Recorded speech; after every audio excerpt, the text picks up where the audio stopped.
Je m'appelle Léana, je suis en 2e année de médecine à Lille et j'ai 19 ans. J'ai décidé de partir en médecine après avoir fait un stage. Alors du coup, c'est un peu contradictoire, mais j'ai fait un stage en kinésithérapie en seconde et ça m'a donné envie de me tourner vers le médical. Et mon choix a été fait aussi par rapport aux études qui m'ont intéressée. Et ma grande sœur a fait une passe 1 an avant moi et du coup ça m'a motivée. J'aimerais me lancer dans la neurologie, mais c'est pas un choix définitif puisque j'ai encore plein de stages devant moi qui vont me permettre de définir ma filière et j'aimerais bien tester de nouvelles choses aussi. Si on veut devenir médecin, il faut d'abord valider sa première année, donc soit via une LAS ou une PASS.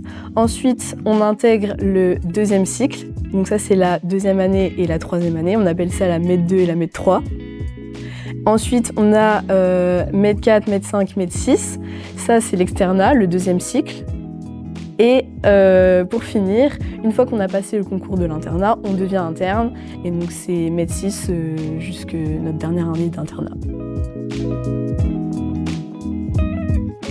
Pour l'aspect théorique, avec l'apport de connaissances pendant toutes nos années d'études sur le fonctionnement du corps humain, comment il est constitué, donc ça c'est les cours d'anatomie. On a aussi comment il fonctionne avec les cours de biochimie, les cours d'endoc, de cardio, et justement aussi comment il peut dysfonctionner et comment on va aider les gens à se soigner, donc ça me passionne. Et ensuite, on a l'aspect pratique avec les stages et les petits ED en petits groupes.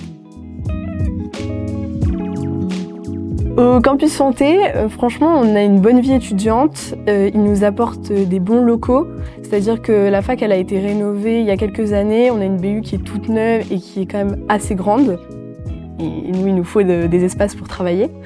Ensuite, on a aussi des organismes comme le SUAPS qui nous proposent des activités gratuites et sportives. Par exemple, il y a 2 semaines, j'ai fait une soirée handball fluo et ça permet de rencontrer aussi des gens qui ne sont pas sur notre campus et qui font d'autres filières.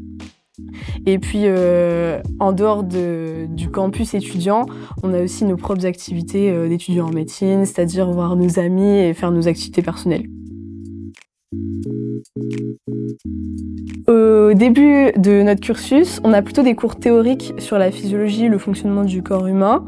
Et plus on avance, plus on va être précis sur les différents appareils, notamment l'appareil cardiovasculaire, le système endocrinien. Plus on monte dans les années, plus on va se concentrer sur ce qu'on appelle les collèges. Donc c'est des gros livres qui regroupent toutes les connaissances qu'on doit savoir avant l'internat.